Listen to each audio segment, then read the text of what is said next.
Hey guys, welcome back to another crypto video, and today we're going to be talking about HoloChain and about HOLO Hot. So I'm pretty excited because there's a lot of cool things to talk about today, but also because I don't think I've ever done a separate HoloChain video on the channel. This most likely would not get a lot of views because not that many people press it and look for it, but I thought I should just give you guys some insights as to why I bought more HoloChain and yeah, what I'm looking at and what it's looking like. But I just want to quickly let you guys know that this is by no means financial advice. Everything said in this video is purely my opinion, and you should always watch out with what you're doing in the cryptocurrency world, as it is all quite volatile. So if you have no idea what HoloChain is, I recommend checking out one of these articles first, but we're actually going to check a little 4-minute video out in this video to explain to all the people what it is. But the reason I am making this video now is because I've been buying more and more HoloChain over the last couple of months, and as we can see on the monthly and on the weekly here, it has been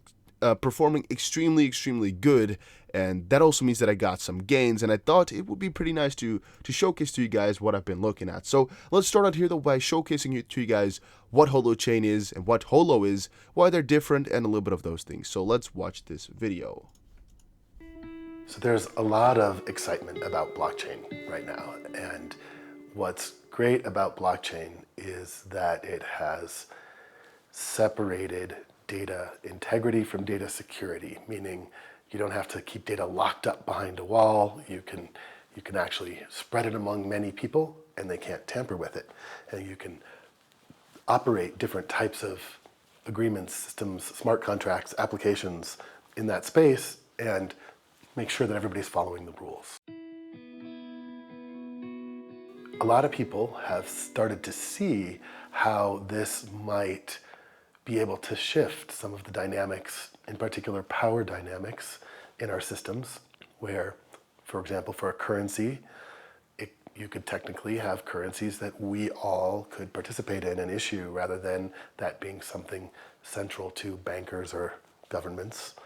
And also for software, things like Facebook or Twitter, like we actually could just run these things peer-to-peer and not have a company in the middle spying on us, choosing for us, deciding what we see, what we don't.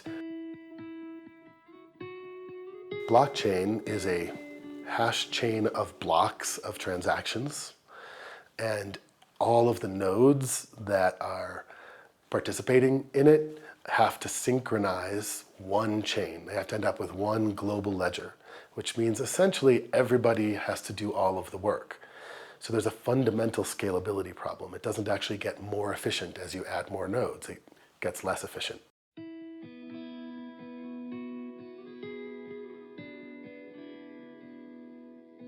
HoloChain is probably better thought of as like Git, which is a version management tool that organizes your things into a hash, but every developer is running their own copy of the repository.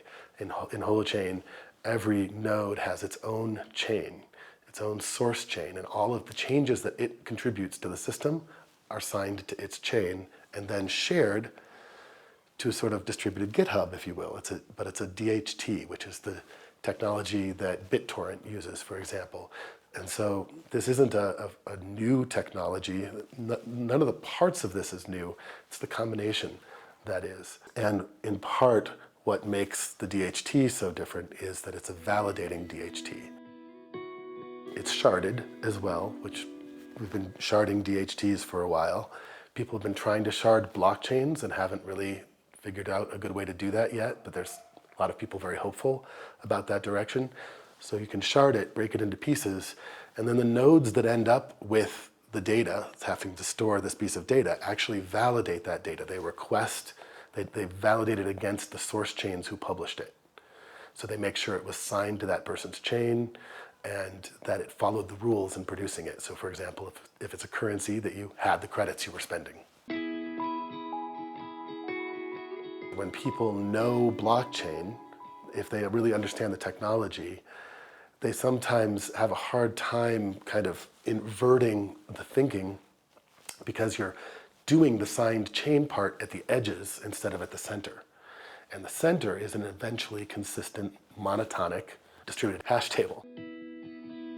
The structure is different, so it's not about having a distributed ledger that everybody is connecting to. It's about having individual source chains that are validated against each other and checked against their neighbors. So there's a sufficiency rather than everybody having to get on. And that's what makes it scalable, because as it gets bigger, it only gets more and more resilient and more efficient.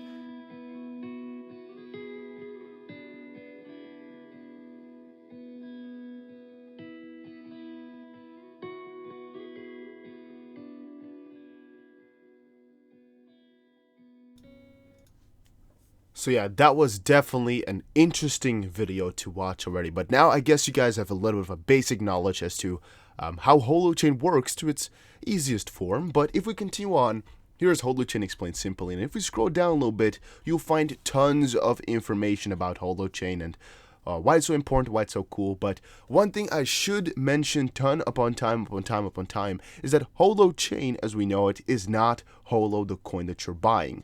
This coin that you're buying and that you know of, most likely, is actually an coin or a token that is made on Ethereum. So I want to quickly read through, guys, this little part of the story, as it gives you a little bit of thought, and you might understand it a little bit better. If you really have no idea, though, I recommend checking out a little bit more of this article, as it does contain a lot of valuable information. Now, because HoloChain is a project modeled after natural livestream philosophy, there is no native currency or token for the project, because exchange currency, as we understand, is seen as bad and destroying the world. You might ask, but isn't that thing that I know HOLO on market cap, on the coin market cap? Well, there is a token that is called HOLO with an actual value. And there is also an ICO token, which could be purchased with Ethereum, a blockchain token. This is what I need to explain. HoloChain is not the same as HOLO. HoloChain is the open source platform technology that they just described in the video and here above, and it has no cryptocurrency attached to it. But getting that technology out to the lay person requires an interface, meaning at some point you need to price the dApps so that people can purchase it. And this interface is called HOLO, and the HOLO token is the currency that runs the economy. So this is done very smartly. For those who are familiar with blockchain projects like Tether or Substratum, the concept is similar. I think a lot of you guys are not, though. So when you run a program on your computer, it is likely you have a accessing processing power or bandwidth or whatever that is not used. You can sell this extra processing power to HOLO, so HOLO can use it to basically create its own mini internet server, and you will get paid in HOLO tokens. So basically, whenever HOLO gets away from ERC20, it will kind of act as gas, if you guys have heard about that before. That's basically what it will do, and it's really important to know that there's a big difference between these two things, because otherwise you might mess up in the back of your head. Now, a very cool article, again, that I recommend you guys all to read is this one on Captain Altcoin.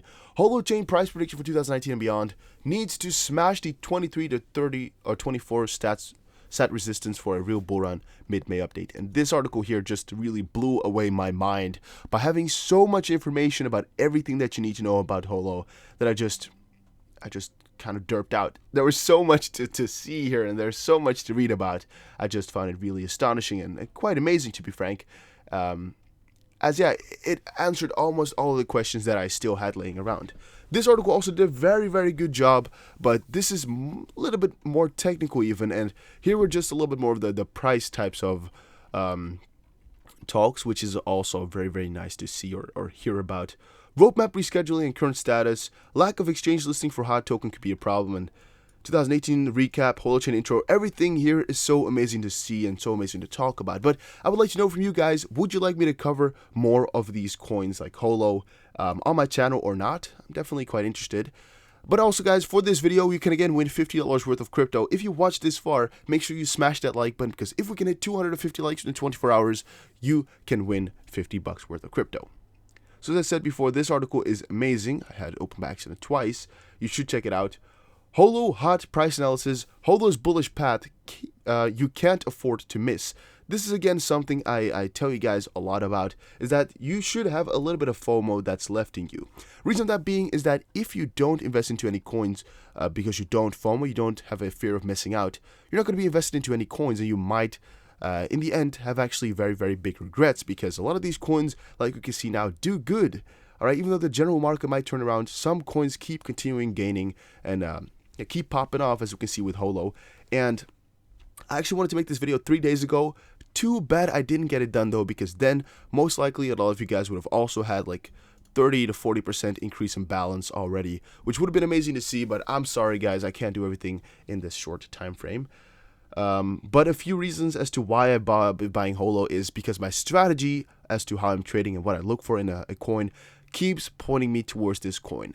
Every time I get a signal and a notification that a coin is in my range for the perimeters that I've set, or parameters, and not 9 out of 10 times, but like 5 out of 10 times it's HOLO in the last couple of days here. So I was like, hey, I should check this coin out a little bit more. Went to do a little bit of research, read through these freaking long articles, as there are some that are even longer than this one.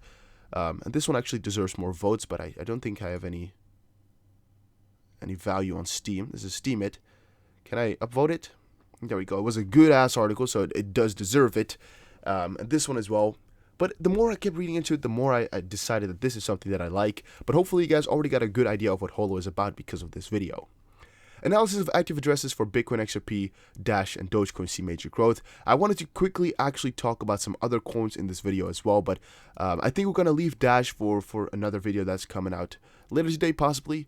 Would you guys like to see more about Dash? Yes or no? Let me know in the comment section down below. To quickly actually state what I had to say. Analysis of active addresses, Bitcoin, XRP, Dash, and Dogecoin see major growth. The growth in these addresses has been quite obvious. Dash, one of the most widely used coins in sanction-stricken countries such as Venezuela, had a 30-day average of just over 46,000 addresses, while Neo counted 11,000. Ripple, however, came in last with just 6,000 active addresses. Fast forward to May. This is not about Dogecoin actually anymore, but that again, it was quite cool to see for me personally, to see that Dash is actually still performing quite well. Here's a little bit of an update on how Dash has been performing over the last weeks or so and what's been going on with them. So Spend Card announces Apple Pay support, facilitating spending Dash. This was also for some other cryptocurrency coins, but it's very good to see it's for Dash too. Quant Fury adds Dash, enables holders to trade cryptocurrency stocks and commodities. Again, Quant Fury, personally never used it before, but Quant Fury is a trading platform that now enables Dash users not located in the US or Canada to trade multiple cryptos, fiat currencies, and stocks. Pretty cool to see. Bitlish integrates Dash into diverse cryptocurrency exchange, and Samsung Experience stores in Panama and Venezuela integrate Dash via Crypto Buyer. This is all cool to see. Now here's some more core updates to Dash, which you can read about but are not that important. And yeah, that was actually the core news for Dash that you need to know about. And here was a little bit more insights, but I don't think you guys really care. Spend just allows people to use Dash via Apple Pay, which is really the most amazing thing we could have for any cryptocurrency. Right, guys, but thank you all for watching this video. Hopefully you guys all enjoyed, and I'll see you again in another crypto video. Take care, everybody.